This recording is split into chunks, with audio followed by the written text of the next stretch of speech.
Waktu negosiasi itu, kita bilang ke Gubernur Bank Sentral Cina, Pak Gubernur, saya harap dipertimbangkan, ya di bawah lah, oh gini. Saya kan nggak berhak ngomong, saya kan maritim, gue lihat sompret. Kita ngomong sama Cina. Indonesia sedang dilanda ketegangan luar biasa dalam ruang ekonomi.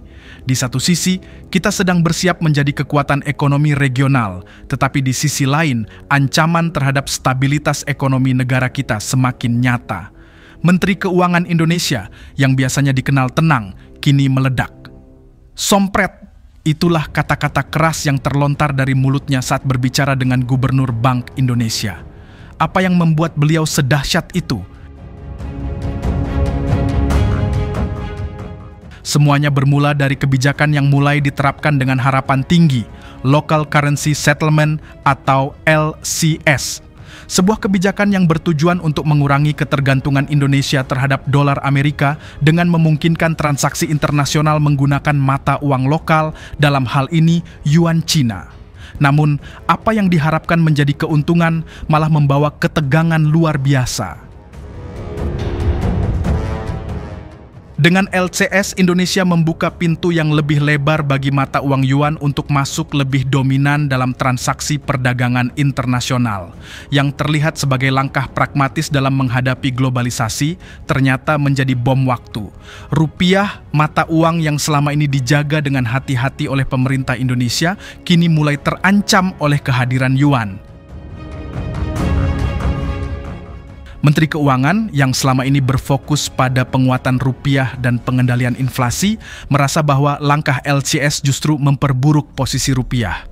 Bagi beliau, membiarkan yuan mengambil alih sebagian transaksi perdagangan Indonesia bukan hanya soal angka, tapi juga soal kedaulatan ekonomi Indonesia. Sementara itu, di ruang rapat yang semakin panas, Gubernur Bank Indonesia tetap bersikukuh bahwa kebijakan LCS ini adalah langkah strategis yang harus diambil untuk mengurangi ketergantungan Indonesia terhadap dolar AS. Namun, bagi Menteri Keuangan, itu semua terasa seperti jalan menuju jurang. Kamu nggak ngerti apa yang sedang terjadi.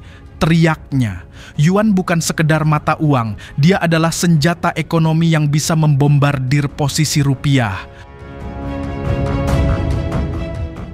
Bayangkan saja, jika transaksi lebih banyak dilakukan dengan yuan, maka Indonesia bisa menjadi lebih tergantung pada kebijakan moneter Cina. Ini bukan hanya soal nilai tukar, tapi juga tentang kendali politik dalam hubungan ekonomi. Ketergantungan pada yuan bisa membuka pintu bagi pengaruh Cina yang lebih besar di tanah air. Ketegangan ini bukan hanya soal ekonomi semata, ini adalah tentang geopolitik. Dengan semakin banyak negara yang menggunakan yuan untuk perdagangan internasional, Cina bukan hanya menjadi raksasa ekonomi, tetapi juga raksasa politik. Menteri Keuangan sadar betul bahwa apabila kita terlalu bergantung pada yuan, maka bukan hanya perdagangan yang terganggu, tapi juga kekuatan politik Indonesia bisa tergerus. Gubernur Bank Indonesia, meskipun berargumen bahwa LCS bisa menjadi peluang untuk memperkuat hubungan dagang Indonesia dengan Cina, tak dapat membantah bahwa kebijakan ini juga berisiko. Risiko terbesar adalah kemungkinan yuan menjadi lebih dominan dibandingkan rupiah dalam transaksi perdagangan kita. Perlahan, ketegangan antara Menteri Keuangan dan Gubernur Bank Indonesia memuncak. Sompret, Menteri Keuangan akhirnya tidak bisa menahan emosinya lagi. Ia tahu betul bahwa kebijakan LCS ini bisa berdampak langsung pada fluktuasi nilai tukar rupiah yang semakin lemah. Ketergantungan pada yuan bisa membuat kita semakin rentan terhadap guncangan ekonomi global yang ditimbulkan oleh kebijakan Cina. Bagi Menteri Keuangan, ini bukan hanya tentang persaingan mata uang, ini adalah tentang menjaga martabat ekonomi Indonesia. Jika rupiah semakin lemah dan yuan semakin dominan, maka Indonesia bisa kehilangan kontrol penuh atas ekonomi nasionalnya.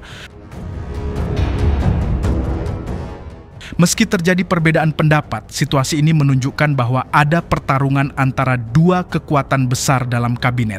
Menteri Keuangan ingin mempertahankan kedaulatan rupiah, sementara Gubernur Bank Indonesia lebih pragmatis, melihat keuntungannya dalam membangun hubungan dagang yang lebih kuat dengan Cina.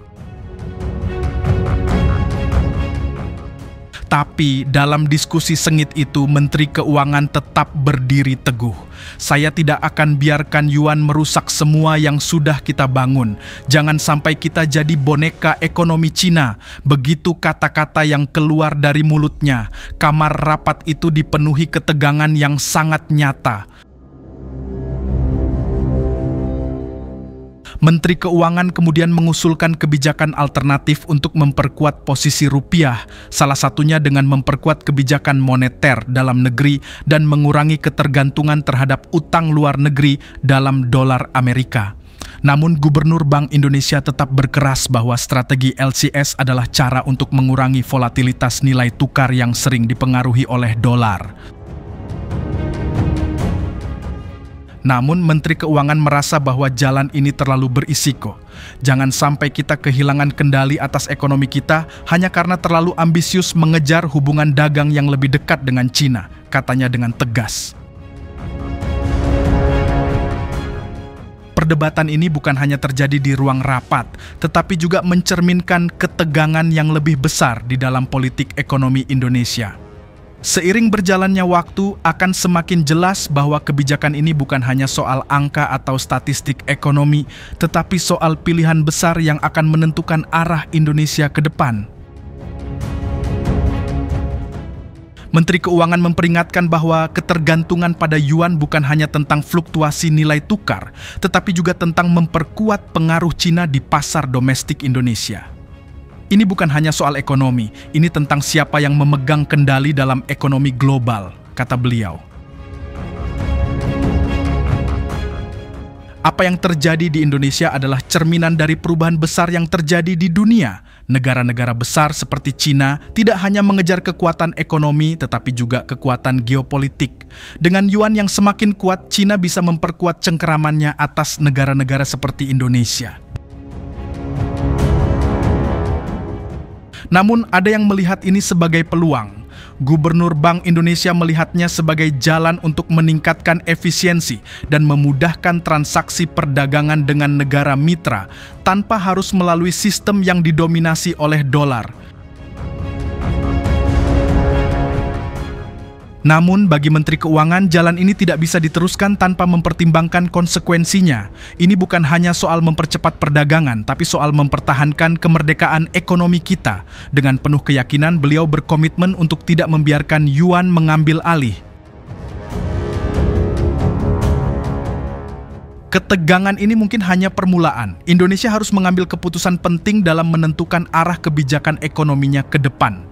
Akankah kita semakin dekat dengan pengaruh Cina, atau akan kita pertahankan rupiah dan kedaulatan ekonomi Indonesia? Ini adalah pertanyaan besar yang harus dijawab oleh pemerintah dan hanya waktu yang akan mengungkap jawabannya. Peace.